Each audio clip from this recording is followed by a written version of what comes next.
പറയിപെറ്റ പന്തിരൂലം ഭാഗം 4. ഇതിനു മുൻപ് നമ്മൾ ചെയ്ത 3 ഭാഗങ്ങളും കാണാൻ താല്പര്യമുള്ളവർക്ക് ലിങ്ക് ഡിസ്ക്രിപ്ഷൻ ബോക്സിൽ കൊടുത്തിട്ടുണ്ട്. വരരുചിയുടെയും ഭാര്യ പഞ്ചമിയുടെയും മറ്റൊരു മകനായ നാരായണത്തു ഭ്രാന്തനെ കുറിച്ചാണ് ഈ ഭാഗത്തിൽ പരാമർശിക്കുന്നത്. പാലക്കാട് ജില്ലയിലെ ചെത്തല്ലൂരിൽ അത്തിപ്പറ്റ കുന്നിനടുത്തുള്ള നാരായണമംഗലത്ത് അഥവാ ആമയൂർ മന എന്ന വീട്ടിലാണ് നാരായണത്തു ഭ്രാന്തൻ വളർന്നത് എന്ന് പറയപ്പെടുന്നു. പിന്നീട് പഠനത്തിനായി പട്ടാമ്പി രായനല്ലൂരുള്ള തിരുവേഗപ്പുറ ഇല്ലത്ത് വന്നു. മലയുടെ മുകളിലേക്ക് ഒരു വലിയ കരിങ്കല്ല് ഉരുട്ടിക്കയറ്റി അതിനെ താഴോട്ട് തള്ളിയിട്ട് കൈകൊട്ടി ചിരിക്കുകയാണ് നാരായണത്തു ഭ്രാന്തന്റെ പ്രധാന പ്രവൃത്തി. ഇത്രയും കനത്തൊരു കല്ലുകൾ ഉരുട്ടിക്കൊണ്ട് അദ്രിതൻ മുകൾ പാട്ടിൽ ഏറ്റുവാൻ പരംദണ്ഡം ആയതു കീപ്പോട്ടേക്കോ ചാടിപ്പാഞ്ഞെളുപ്പമാം ആയാസം ചെറ്റും വേണ്ട തായത്തെ വന്നു നിൽപ്പൂ. വളരെ വർഷങ്ങളെടുത്ത് കഷ്ടപ്പെട്ട് നമ്മൾ കെട്ടിപ്പടുത്ത സൗഭാഗ്യങ്ങൾ എല്ലാം ഒറ്റ നിമിഷം കൊണ്ട് തകർന്നടിയുന്ന സമീപകാല കാഴ്ചകൾ നാരായണത്തു ഭ്രാന്തന്റെ ഈ പ്രവൃത്തിയുമായി താരതമ്യം ചെയ്യാവുന്നതാണ്. വലിയ പാറക്കല്ലുകൾ എത്ര കഷ്ടപ്പെട്ടാണ് കുന്നിന്റെ മുകളിൽ എത്തിക്കുന്നത്. അതിന് എത്രമാത്രം സമയവും അധ്വാനവും വേണ്ടി വരുന്നു. എന്നാൽ അത് കുന്നിൻ മുകളിൽ നിന്നും താഴേക്കെറിയുവാൻ ഒറ്റ നിമിഷം പോലും വേണ്ട. വലിയ അധ്വാനവും ആവശ്യമില്ല. ഈ മഹത്തായ പാഠം ജനങ്ങളെ പഠിപ്പിക്കുന്നതിന് വേണ്ടി മാത്രമാണ് നാരായണത്തു ഭ്രാന്തൻ ഈ പ്രവൃത്തി ചെയ്യുന്നത്. ഏത് പരിതസ്ഥിതിയിലും മനസാന്നിധ്യം കൈവിടാതെ തകർച്ചയിൽ പൊട്ടിച്ചിരിക്കുവാൻ നമുക്ക് കഴിയുമെങ്കിൽ നമ്മെ തോൽപ്പിക്കാൻ ആർക്കും കഴിയില്ല എന്ന ഒരു പാഠം കൂടി നാരായണത്തു ഭ്രാന്തൻ ഇതിലൂടെ നമുക്ക് നൽകുന്നുണ്ട്. ഭിക്ഷയെടുത്തായിരുന്നു നാരായണത്തു ഭ്രാന്തൻ നിത്യവൃത്തി കഴിച്ചിരുന്നത്. സ്വർണ്ണ നാണയങ്ങളും സമ്പത്തുമെല്ലാം അദ്ദേഹത്തിന് ദാനം ചെയ്യാൻ പലരും തയ്യാറായിരുന്നു. എന്നാൽ ഓരോ ദിവസത്തിനും തന്റെ ആവശ്യത്തിന് വേണ്ടി വരുന്നതിൽ കൂടുതലൊന്നും അദ്ദേഹം ആരിൽ നിന്നും വാങ്ങിയിരുന്നില്ല. ഒരു സഞ്ചാരപ്രിയൻ കൂടിയായിരുന്നു നാരായണത്തു ഭ്രാന്തൻ. എപ്പോഴും യാത്രയിലായിരിക്കുമായിരുന്ന നാരായണത്തു ഭ്രാന്തൻ രാത്രിയിൽ എവിടെയാണോ എത്തുന്നത് അവിടെ വെള്ളവും തീയുമുള്ള സ്ഥലമാണെങ്കിൽ അവിടെ തന്നെ അടുപ്പ് കൂട്ടുകയും അന്നന്ന് ഭിക്ഷയാചിച്ച് കിട്ടുന്ന അരി വേവിച്ച് കഴിച്ച് അവിടെ തന്നെ കിടന്നുറങ്ങുകയും ചെയ്യുമായിരുന്നു. നേരെ പുലർന്നാൽ വീണ്ടും കല്ലുരുട്ടി കയറ്റാൻ തുടങ്ങും.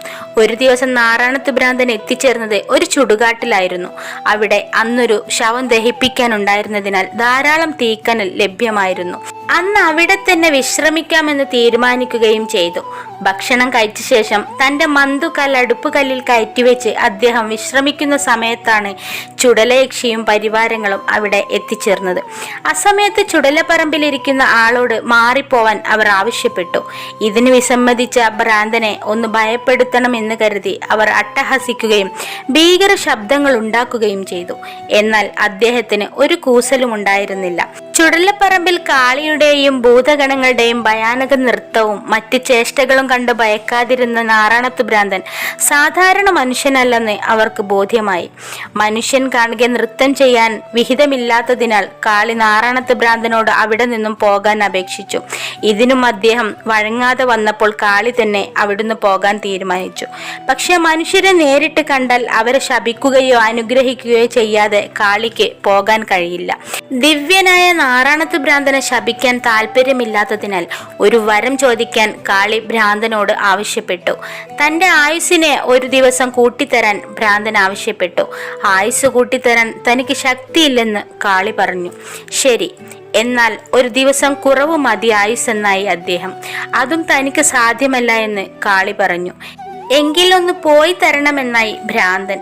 എന്തെങ്കിലും ഒരു വരം വാങ്ങണമെന്ന് കാളി അപേക്ഷിച്ചു. ശരി, തന്റെ വലത് കാലിലെ മന്ത് ഇടതു കാലിലേക്ക് മാറ്റിത്തരൂ എന്നാണ് അവരെ കളിയാക്കുന്ന മട്ടിൽ നാരായണത്തു ഭ്രാന്തൻ ആവശ്യപ്പെട്ടത്. ഗത്യന്തരമില്ലാതെ നാരായണത്തു ഭ്രാന്തൻ ചോദിച്ച വരവും നൽകി കാളിയും കൂട്ടരും അവിടെ നിന്നും രക്ഷപ്പെട്ടു എന്നാണ് കഥ. പിറ്റേ ദിവസം വലതുകാലിൽ മന്തുള്ള നാരായണത്തു ഭ്രാന്തൻ ഇടതുകാലിൽ മന്തുമായി നടന്നു പോകുന്നത് കണ്ട ആളുകൾ അതിശയിച്ചു. എല്ലാ കാലത്തും മനുഷ്യനെ പിന്തുടരുന്ന അന്ധവിശ്വാസങ്ങളായ വരം, ശാപം, അത്ഭുത സിദ്ധികൾ എന്നിവയുടെ നിരർത്ഥകതയെ ചൂണ്ടിക്കാണിക്കാനാണ് നാരായണത്തു ഭ്രാന്തൻ ശ്രമിച്ചത്. കാര്യസാധ്യത്തിനു വേണ്ടി പൂജയും മന്ത്രവാദങ്ങളും നേർച്ചയും നടത്തുന്നവരെ പരിഹസിക്കുകയാണ് നാരായണത്തു ഭ്രാന്തൻ എന്നാണ് ഈ കഥയെക്കുറിച്ച് വ്യാഖ്യാതാക്കൾ അഭിപ്രായപ്പെടുന്നത്. ഉറുമ്പുകളുടെ ചിട്ടയായ ജീവിതവും കരുതലും കൂട്ടായ്മയും ആരെയും വിസ്മയിപ്പിക്കുന്നതാണ്. നിസ്സാരമായ ഉറുമ്പുകളിൽ നിന്നും മനുഷ്യന് ധാരാളം പാഠങ്ങൾ പഠിക്കാനുമുണ്ട്. അത്തരം ഒരു സന്ദേശം കൂടി നൽകുന്നതാണ് നാരായണത്തു ഭ്രാന്തന്റെ അടുത്ത കഥ. പതിവ് പോലെ ഒരു ദിവസം നാറാണത്ത് ഭ്രാന്തൻ വഴിയരികിലൂടെ നടന്നു പോകുന്ന ഉറുമ്പിൻ കൂട്ടങ്ങളെ നോക്കി എണ്ണുകയായിരുന്നു. അപ്പോൾ അതുവഴി ധനാഢ്യനായ ഒരു പിശുക്കൻ കടന്നു വന്നു. അയാൾ നാറാണത്ത് ഭ്രാന്തന്റെ സമീപം ചെന്ന് അദ്ദേഹം ഉറുമ്പുകളെ എണ്ണുന്നത് കുറച്ചു സമയം നോക്കി നിന്നു. വളരെ കാലമായി അയാൾക്ക് വയറുവേദന പിടികൂടിയിരുന്നു. പ്രഗത്ഭരായ ധാരാളം വൈദ്യന്മാരെ കണ്ട് ചികിത്സ നടത്തി. എന്നാൽ അയാളുടെ വയറുവേദനയ്ക്ക് യാതൊരു ശമനവും ഉണ്ടായില്ല. നാറാണത്ത് ഭ്രാന്തന് അത്ഭുത സിദ്ധി ഉണ്ടെന്നും അദ്ദേഹത്തോട് ചോദിച്ചാൽ മാറാത്ത ഏത് രോഗത്തിനും മരുന്ന് പറഞ്ഞു തരുമെന്നും ആരോ അയാളോട് പറഞ്ഞിരുന്നു. എന്തായാലും അതുകൂടി പരീക്ഷിച്ചു നോക്കാമെന്ന് കരുതിയാണ് വളരെ ദൂരത്തു നിന്നും അയാൾ നാറാണത്ത് ഭ്രാന്തനെ തേടി വന്നത്. നാട്ടുകാരോട് ചോദിച്ചപ്പോൾ ഒരാൾ പറഞ്ഞു, ഈ വഴിയെ ഏകദേശം ഒരു നാഴിക മുന്നോട്ട് പോകുമ്പോൾ വഴിയരികിൽ ഒരാൾ ഉറുമ്പുകളെ എണ്ണുന്നത് കാണാം. അയാളാണ് നിങ്ങൾ അന്വേഷിക്കുന്ന വ്യക്തി.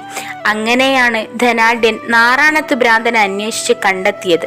കുറച്ചു സമയം അടുത്തു വന്ന് നിന്നിട്ടും നാറാണത്ത് ഭ്രാന്തൻ അയാളെ ശ്രദ്ധിക്കാതെ ഉറുമ്പുകളെ എണ്ണുന്നതിൽ മാത്രം ശ്രദ്ധ കേന്ദ്രീകരിച്ച് നിൽക്കുകയായിരുന്നു. എന്തെങ്കിലും ചോദിക്കണമല്ലോ എന്ന് കരുതി അയാൾ ചോദിച്ചു, എത്രയായി? നാറാണത്ത് ഭ്രാന്തൻ മറുപടി കൊടുത്തു, 10,000 പോയി. ധനാഢ്യൻ ഞെട്ടിപ്പോയി. ചികിത്സക്കായി അയാൾ ഇതുവരെ 10,000 ചെമ്പ് പണം ചിലവാക്കിയിരുന്നു.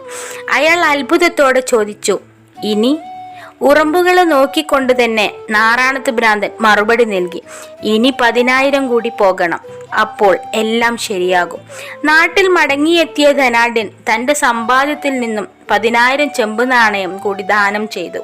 ദാനം പൂർത്തിയായപ്പോൾ അദ്ദേഹത്തിന്റെ വയറുവേദന പൂർണ്ണമായും മാറിക്കിട്ടി. സമ്പത്തുള്ളവർ മറ്റുള്ളവരുടെ ദുഃഖങ്ങൾ കൂടി കാണണമെന്നും പണം കൂട്ടിവെക്കാതെ മറ്റുള്ളവർക്ക് കൂടി കൊടുക്കണമെന്നുമാണ് ഈ കഥയുടെ സാരം. അമ്മക്ക് കൊടുക്കാത്തത് വൈദ്യന് കൊടുക്കുമെന്ന പഴമൊഴി ഇവിടെ പ്രസക്തമാണ്. ജാതി വ്യത്യാസം വളരെയധികം ഉണ്ടായിരുന്ന ഒരു കാലഘട്ടത്തിലാണ് നാറാണത്ത് ഭ്രാന്തൻ ജീവിച്ചിരുന്നത്. ആ കാലഘട്ടത്തിൽ ഭിക്ഷയെടുക്കുന്നത് പോലും ജാതി നോക്കിയായിരുന്നു. എന്നാൽ നാറാണത്ത് ഭ്രാന്തൻ എല്ലാ വിഭാഗം ആളുകളുടെ കയ്യിൽ നിന്നും ഭക്ഷണവും ധാന്യങ്ങളും വാങ്ങുമായിരുന്നു. ഉയർന്ന ജാതിയെന്നും നീചജാതിയെന്നും അക്കാലത്ത് ഉണ്ടായിരുന്ന വ്യവസ്ഥയെ പരിഹസിക്കുന്ന രീതിയിലായിരുന്നു അദ്ദേഹത്തിന്റെ ഓരോ രീതികളും. ഒരിക്കൽ നാറാണത്ത് ഭ്രാന്തൻ ഒരു നീചജാതിക്കാരന്റെ ചാത്തമുണ്ണാൻ പോകുന്നതറിഞ്ഞ് മറ്റൊരാൾ കൂടെ ഒരുമിച്ച് ചെന്നു. 2 പേരും മൂക്കുമുട്ടെ ഊണ് കഴിച്ച് ഉടനെ തന്നെ 2 പേരും അവിടെ നിന്നും പുറപ്പെട്ടു. വഴിയിൽ വെച്ച് നാറാണത്ത് ഭ്രാന്തൻ എനിക്ക് ദാഹിക്കുന്നു എന്ന് പറഞ്ഞു. എനിക്കും ദാഹം സഹിക്ക വയ്യാതെ ആയിരിക്കുന്നു എന്ന് മറ്റേ ആളും പറഞ്ഞു.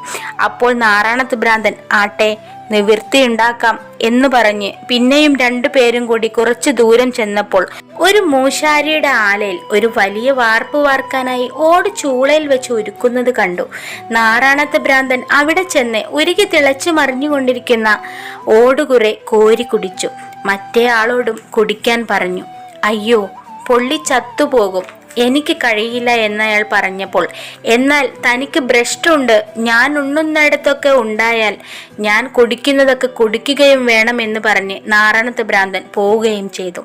ഓരോരുത്തർക്കും സഹജമായ വാസനയും കഴിവുകളും കുറവുകളുമുണ്ട്. മറ്റൊരാളെ അനുകരിക്കാൻ ശ്രമിക്കാതെ സ്വന്തം കഴിവുകൾ കണ്ടെത്തി മുന്നോട്ടു പോയാൽ മാത്രമേ വിജയിക്കാൻ കഴിയൂ എന്ന സന്ദേശമാണ് ഈ കഥയിലൂടെ നാറാണത്ത് ഭ്രാന്തൻ നൽകുന്നത്. നാറാണത്ത് ഭ്രാന്തൻ ചെയ്യുന്നത് അതുപോലെ തന്നെ ചെയ്താൽ കൈപൊള്ളും. ഇന്ന് സമൂഹത്തിൽ കാണുന്ന ഒരു പ്രത്യേകതയാണ് അയൽക്കാരനെ പോലെയാവുക എന്നുള്ള മനോഭാവം. അതിന് കഴിയാതെ വരുമ്പോൾ അസൂയയും നിരാശയും ഉടലെടുക്കും. അത് സ്വയം നാശത്തിന് വഴിയൊരുക്കും. അയൽക്കാരനെ പോലെയാവുക എന്നുള്ളതല്ല, മറിച്ച് കൂടുതൽ മെച്ചപ്പെട്ട ഞാനാവാൻ ശ്രമിക്കുക എന്നുള്ളതാണ് ഓരോരുത്തരും അനുഷ്ഠിക്കേണ്ട കർമ്മം. വീഡിയോ ഇഷ്ടപ്പെട്ടെങ്കിൽ ഒന്ന് ലൈക്ക് ചെയ്യാനും നിങ്ങളുടെ വിലയേറിയ അഭിപ്രായങ്ങൾ കമന്റ് ബോക്സിൽ അറിയിക്കാനും മറക്കരുത്. നിങ്ങൾക്ക് ഈ വീഡിയോ ഇഷ്ടപ്പെട്ടെങ്കിൽ നിങ്ങളുടെ സുഹൃത്തുക്കൾക്ക് കൂടെ ഈ വീഡിയോ ഒന്ന് ഷെയർ ചെയ്ത് കൊടുക്കണം. പറയിപെറ്റ പന്തിരുകുലത്തിലെ 3-ാമനെയും കൊണ്ട് അടുത്ത ആഴ്ച വീണ്ടും കാണാം.